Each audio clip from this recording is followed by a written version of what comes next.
our Superwoman from Flint. Let's get inside the ring with Ray Flores. And now, ladies and gentlemen, from the Dort Financial Center here in Flint, Michigan, it is now time for our main event of the evening. 10 rounds for the unified WBC, WBA, IBF, and WBO Super Welterweight Championship of the World. Brought to you by Salida Promotions in association with Group Yvonne Michelle. Sponsored by Bet Online, the Dort Financial Center, and Veggie. Your 3 judges scoring this World Championship affair at ringside will be Mauro Di Fiore, Perla Rodriguez, and Robin Taylor. And the referee in charge when the bell sounds is Mike Griffin. Introducing first, fighting to my left out of the red corner. She comes in wearing the white trunks with the gold. Her official weight, 152.6 pounds. As a professional, she is perfect. 17 bouts, 17 victories. Joining us from Saint Eustache, Quebec, Canada, she is the reigning and defending IBF Super Welterweight Champion of the World.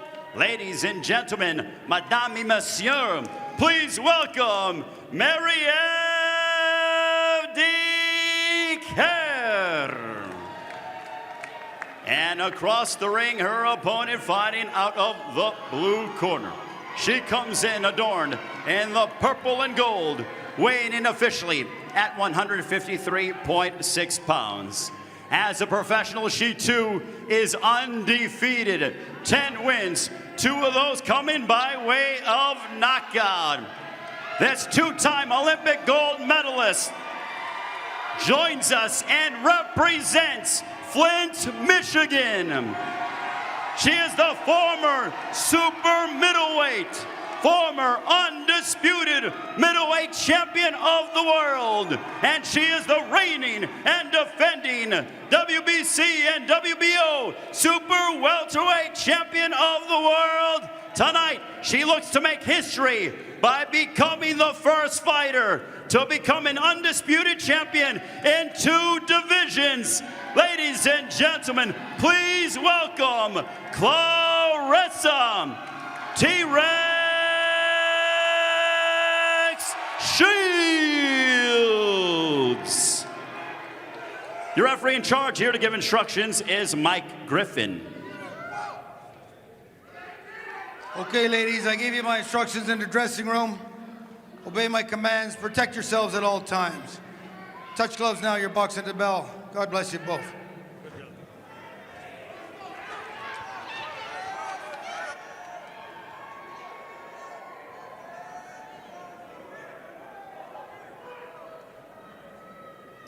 The last time a women's fight has headlined a pay-per-view boxing event was 2001. Layla Ali, Jackie Frazier lied. It's rained a couple of times. Claressa Shields, Marie-Ève Dicaire picking up the legacy here in Flint for all the hardware at 154 pounds.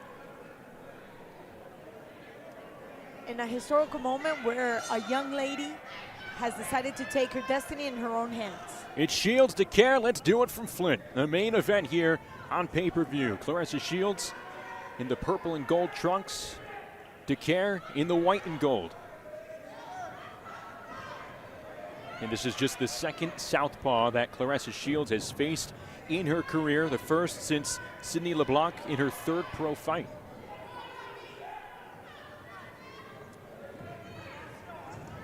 And a big looping overhand right from Shields to start off the action in round 1.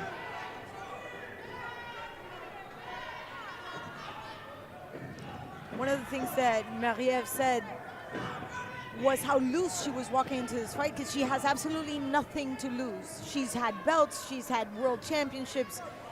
At this point in time, she understands the risk, and compared to what she's gonna get, recognition, respect.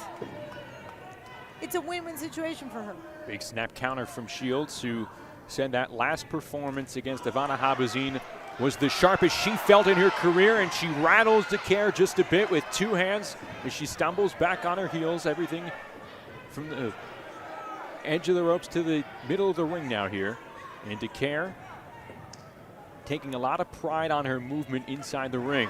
She eats a right hand from Shields.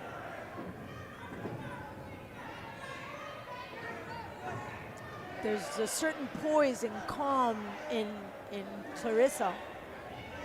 She's not letting the nervousness that Dicaire is showing in the ring to get to her. She's in the middle of the ring, just waiting.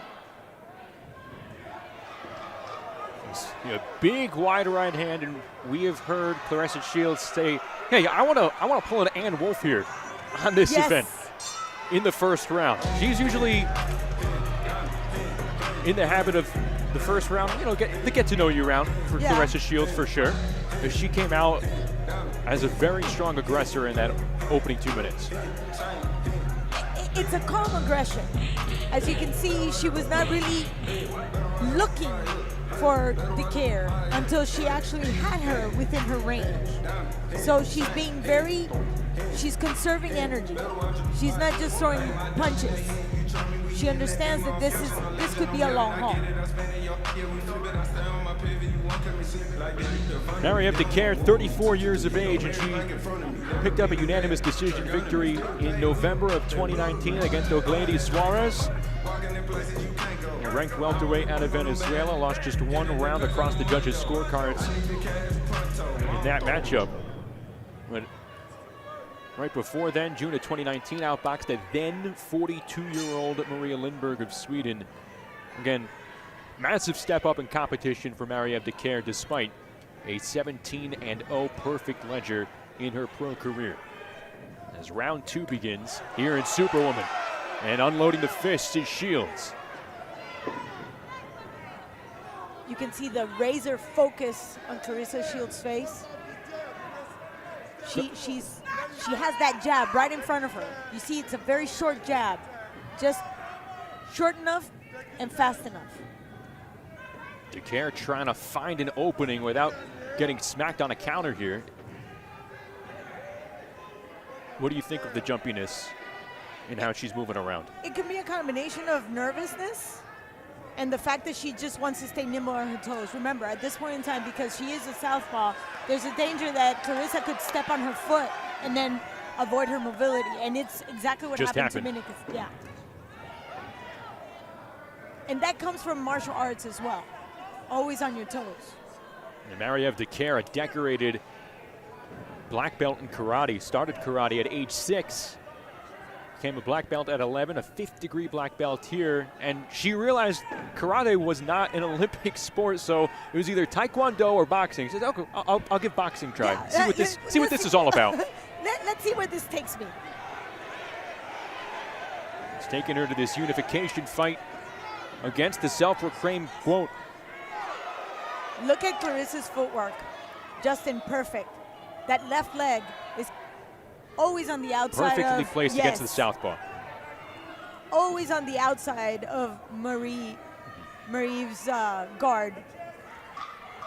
Marieve coming inside there, and she's met by a counter from Shields and another smothering left hand from Claressa Shields.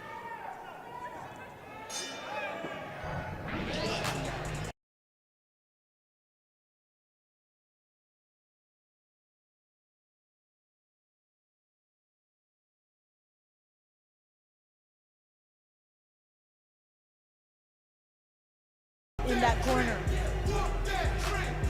She's very jumpy, but look at how she tries to stay outside, but it's Claressa that positions her foot right on the spot. She's on point looking for that jab. And Dicaire tries to take that left leg in order to use that jab. It just doesn't, it's not opening her space. For only having one pro fight against a southpaw, coming a few years ago at that, her 3rd pro fight against Sydney LeBlanc, just the intuitiveness of keeping that lead leg on the outside. Yeah, you train it, and of course her trainer, John David Johnson, a southpaw. She says he's the toughest southpaw that she's ever faced, but she has that instinction to just know where to place it despite such limited experience against southpaws inside the ring. Flying hours, Justin. That's flying hours. That means she's exercised, she's used it, she's actually sparred on it. And you can see the result. Third round action beginning here in Flint. Claressa Shields' hometown. 375 fans in attendance in limited capacity here at the Dordt Federal Union Financial Center. And here comes Claressa Shields teeing off on Dicaire, backing her up. Wide rights from Shields.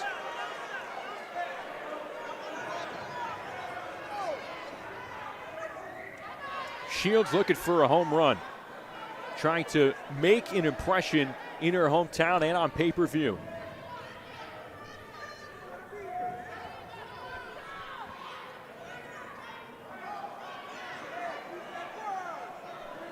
Mariev Dicaire, and Shields' eyes throwing an elbow there.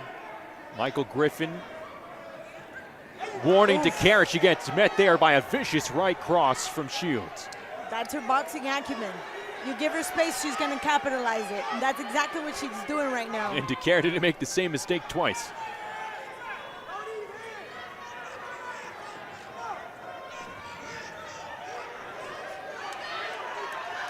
Shields scraping here again with that right hand. They may have butted heads briefly.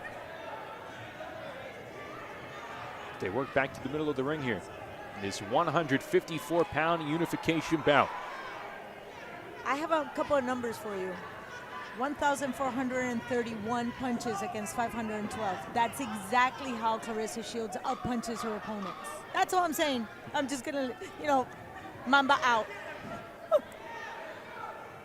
And that's what we're watching right now. Crisp right cross again. She pops Dicaire at the end of round 3.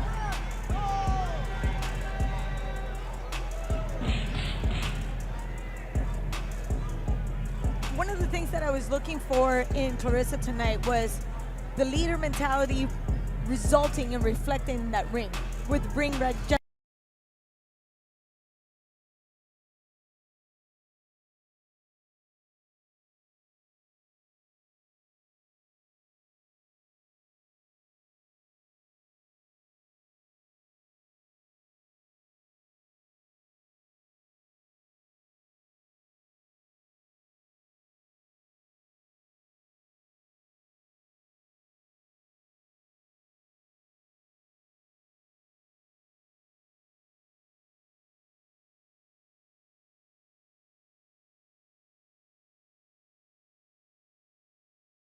Being made, was it being made? Nope, now it's off again. All throughout the pandemic, all throughout 2020. Really forced her to expedite a transition into MMA, something that she has on her docket for later this year. Yeah. She wants to fight an MMA battle in June for the first time, switch back to boxing in September, and then have another MMA event in December. Why not? If the opportunities are not presenting themselves here in the ring, why not go into a cage? I mean, Holly Holm did a great job. Ronda Rousey gave her the opportunity, and guess what? It came up tenfold for her in gains. Shields says, I've accomplished everything I can in boxing. In 10 fights. Yes. She is one of 3 women that have had championships at 168, 160, and 154. She says, why not make it interesting? I want to simultaneously hold world titles in boxing and in MMA. Why not? Serranos do. Dicaire trying to find an angle inside. But Shields, a lot of gamesmanship right now. Yeah, and I'm going to go back to what Dan was saying. Happiest fighter ever. She's still smiling. Yep. Oh, The she right got hand rocked. caught downstairs. Yes, but her footwork is flawless. That is key. Legs have to be underneath, and they have to be nice and tight. And that is still there. Yes, she got caught, but she recovered.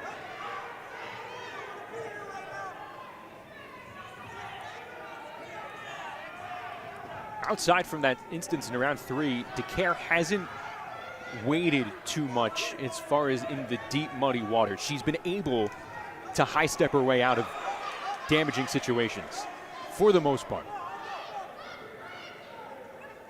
Yeah, because she realized that if she gives Claressa any time, she'll pay.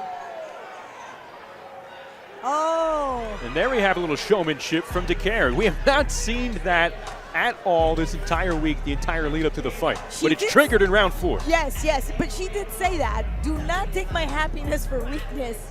Once I walk into the ring, it's a completely different ballgame.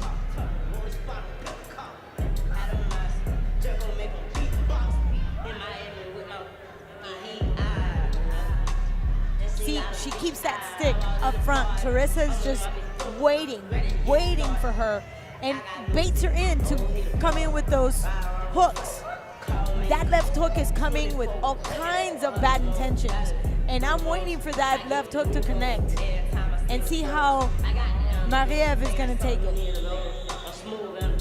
Shields landed a fight high 13 punches in round number 3, according to CompuBox. In round number 4, more of a chess match between the two as far as punches landing, but some juice heading into round 5 for sure.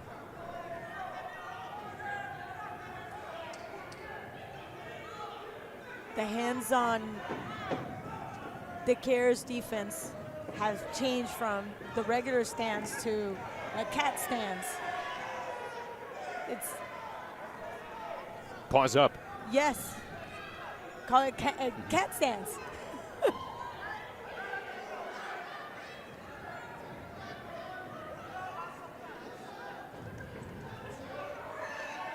Close to a headbutt there, nothing happening. As Claressa Shields tries to navigate through her second southpaw opponent in her pro career. Dangerous footing there from Dicaire, and she's able to get out of it. Yeah, but great footing from Claressa. Shortening the distance from the outside just to bring in those short punches. Both fighters here in round 5 waiting for a mistake from their opponent.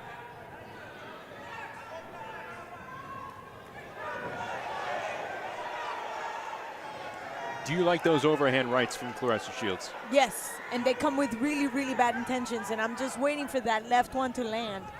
And I want to see how Dicaire handles that, because that's why she's shortening the distance with her right leg in the outside just to set up for that left.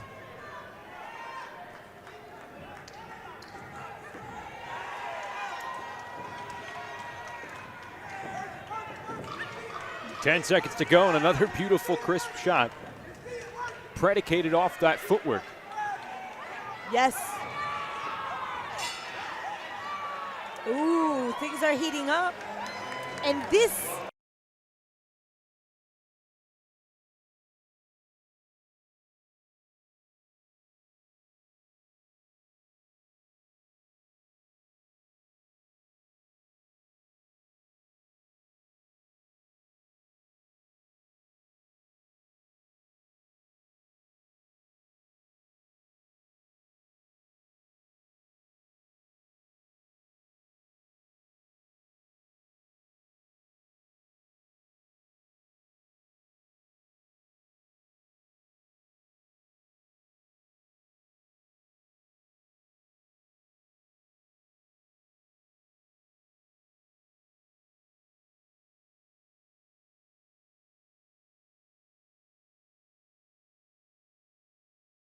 go for round number 6 here in Flint.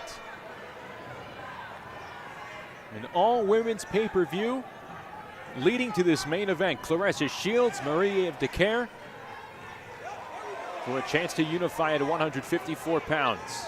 And for Claressa Shields to be undisputed for a second time. Let's take a look at some of the CompuBox stats here in round number 6. Dicaire landing just 17 total punches in the fight. and now her jab does not exist. Once she changed that defense stance to pause up, that's very difficult to throw a jab that's gonna set up anything. And now Claressa is literally walking her down. A big shot from the left hand by Shields. And that I'm waiting for that one. I'm calling it right now.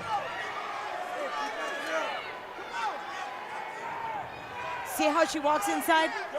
And she's just gonna use that left like it's gonna go out of style. A minute to go here in round 6. This is the first long stretch where you could potentially sense that Dicaire could be in trouble here. Go downstairs and come upstairs. Stéphane Arnois is looking at his pupil closely. Downstairs and come upstairs. Big combo from Shields, trying to find the opening, and she rocks the jaw with that right hand. Comes in with another uppercut for good measure. Again, Dicaire just landing 12.2% of her punches.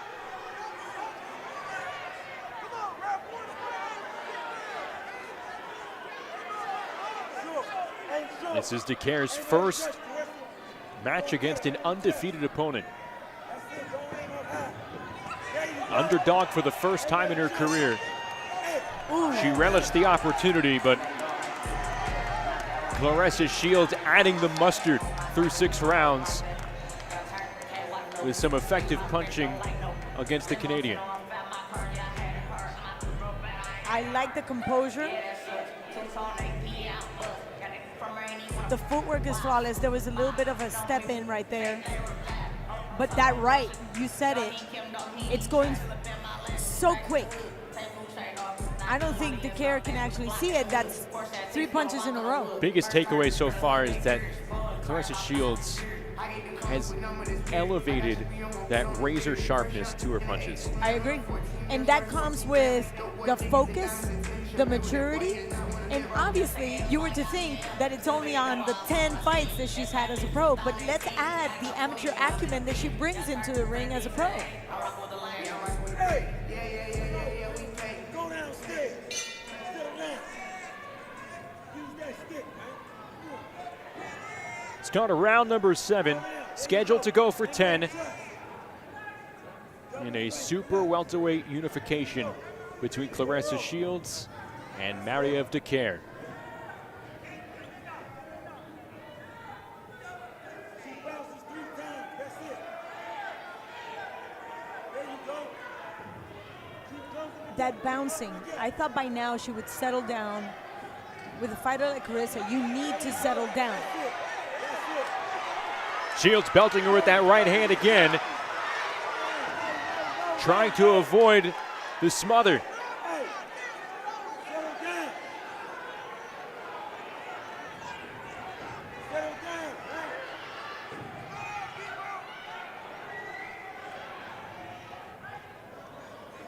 That's one of the things that I really enjoyed about Marlene Esparza. She brought the tempo down, and then she brought it up. She intensified the bout when she needed to.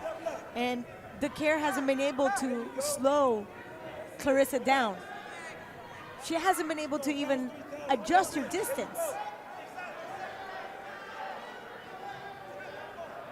You mentioned that you were surprised that the jumpity footwork is still here in round 7. You thought maybe if you got tagged a couple of times you would have settled down at this point, but it is still prevalent with Marie-Eve Dicaire here in round number 7. But by now I think it's being counterproductive because she hasn't been able to sit into any of her punches because she's constantly bouncing. So even if Claressa is actually shortening the distance, and she did find the distance, she's too jumpy. She's still bouncing. Closing seconds of round 7.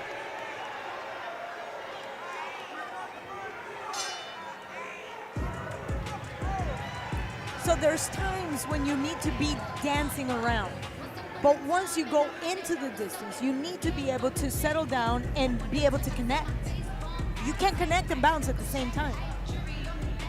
But the game plan has to change starting right now. Oh, it should have started a couple of rounds ago. She's already playing catch-up. And by now, mathematically speaking, it'll be too deep of a hole for her to climb out of, for sure. But it'll be a good barometer for the rest of the way. And if this continues, you could walk out of here saying, hey, Marie-Eve Dicaire maybe not giving herself a chance on this night.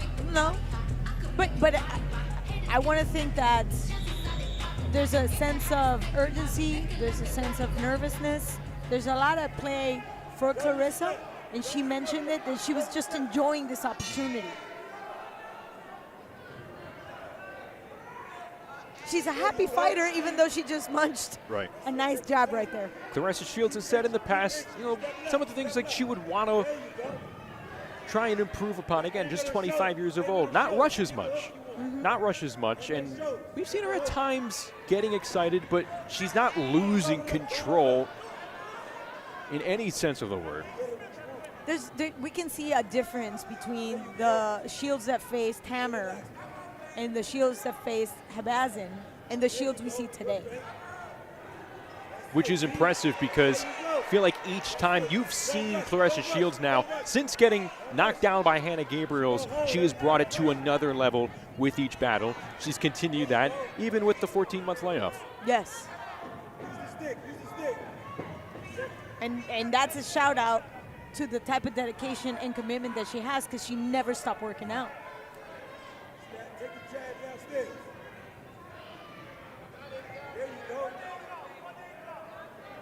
Under a minute to go in round 8. But the tempo, her pace, just slowed down for this round.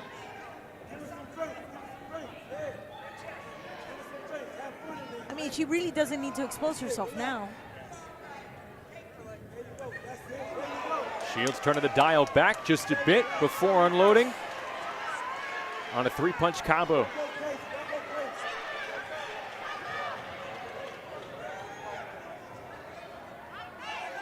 When she's in range, for sure a flurry's coming in. Stay loose, stay loose.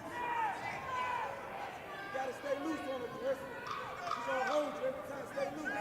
There you go. There she is. Don't load up. That right. I'm waiting for that left to land. Just a lot of viciousness with that right hand. Yes. This is a really good fight. People are enjoying it. They're really soaking up this opportunity of two very good prize fighters.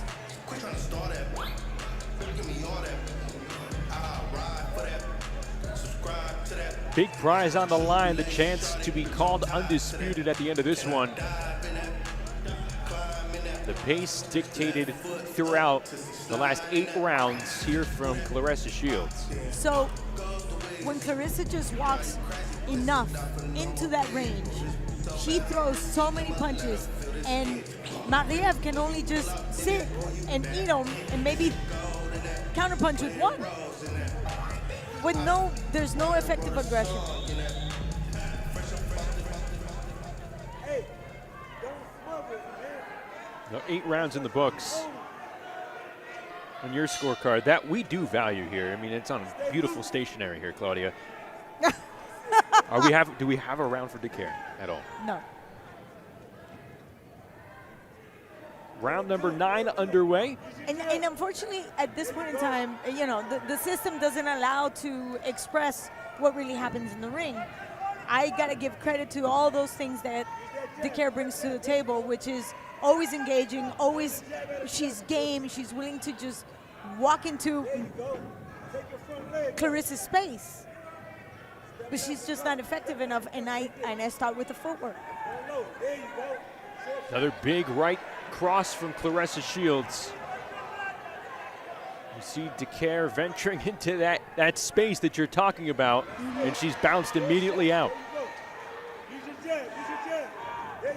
So you're supposed to be light enough that you can walk in and walk out, but not so light that you cannot just pivot in order to plant and sit in your punch. I mean, it's so easy to be said, We can talk about it till we're blue in the face. Go do it. Especially when it's Claressa's punishment coming at you. Good movement, good punch placement from Shields again. Making an impact. Right hand hook. There you go. Good.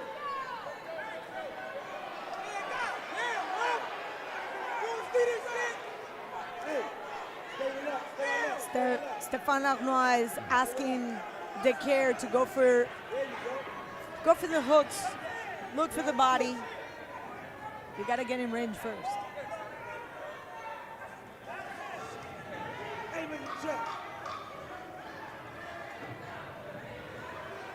Shields turning up the dial in these last few seconds of round 9.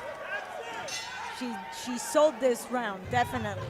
Started slow and then tighten it up, closing those last 10 seconds. Yeah, you might have thought, Dicaire put forward, maybe her best round. I agree.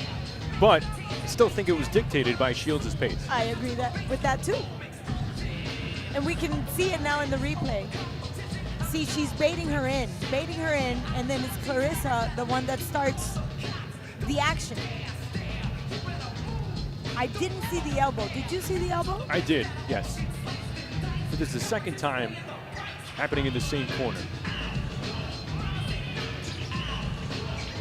Well, she was called on it. And then, of course, the instructions from the corner are very solid for Dicaire. This is it. And we know what happens next year in round 10. Ladies After and gentlemen, what we've this seen in round 9, is the 10th and turn up the volume final a little bit. round. Oh, yeah. to try and close this out here. Final round of this 154 title match. This has been a cool atmosphere. Obviously, Yes. limited capacity. This place is able to hold close to 4,500. It would have been a lot more than that. It would have been well over 6,000 with the floor seating here. But again, COVID protocols, state of Michigan allowing 375 people inside here tonight as they watch Flint, Michigan's most decorated athlete in history. And there's a lot to choose from. Yes. Not just in boxing where you have Anthony and Andre Durrell. Plenty of other multi-sport stars coming through as well. Mark Ingram, Mateen Cleaves, Michigan State basketball great, JaVale McGee. And here, Flint, Michigan, it is Claressa Shields' hometown. And after 10 rounds of going all out, none of them have said or even given a glimpse of any type of exhaustion, tired, dehydration. Zero. Zero. 50 seconds to go in this title fight here on pay-per-view. Claressa Shields, Mariev Dicaire. Left hook from Shields, which was so prominent Wow. in that fight against Ivana Habazin. Not as much here, doing more work with that right cross. But here, connecting on some combos in round 10 against Mariev Dicaire. We can definitely see a much more refined technique on Claressa. And we got to give credit to Coach Cooper because that was the intention for the last year. Can we coin it bait and wait? Yes. Bait and wait? Does that work? Yeah. Okay. And her patience today, sitting and capitalizing. Winding down, last few seconds. And those two go the distance here in this welterweight fight. And that is beautiful to see at the end of this title fight and at the end of an unprecedented night for women's boxing. Claressa Shields running away with this 10-rounder. And in a perfectly fought fight.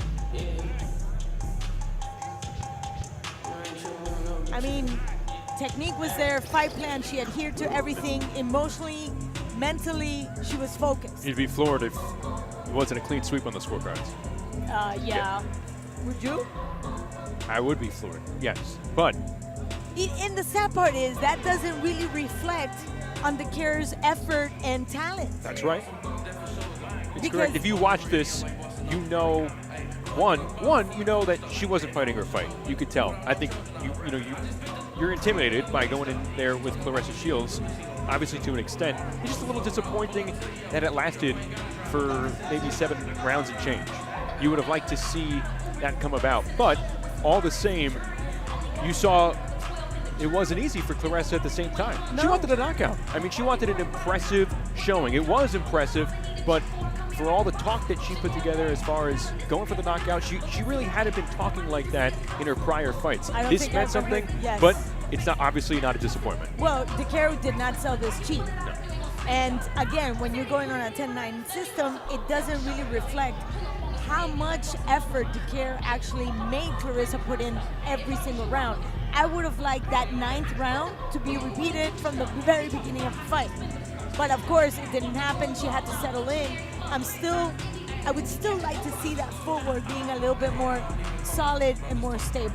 Well, all that is waiting for history to become official is our man Ray Flores. Let's go inside the ring, get the finals from Ray. Ladies and gentlemen, having gone the distance, we go to the scorecards. Here are your score totals. Judges Perla Rodriguez, Mauro Di Fiore, and Robin Taylor scored about identical. 100 to 90 for your winner by unanimous decision. Still undefeated, and now the undisputed super welterweight champion of the world, from Flint, Michigan, Claressa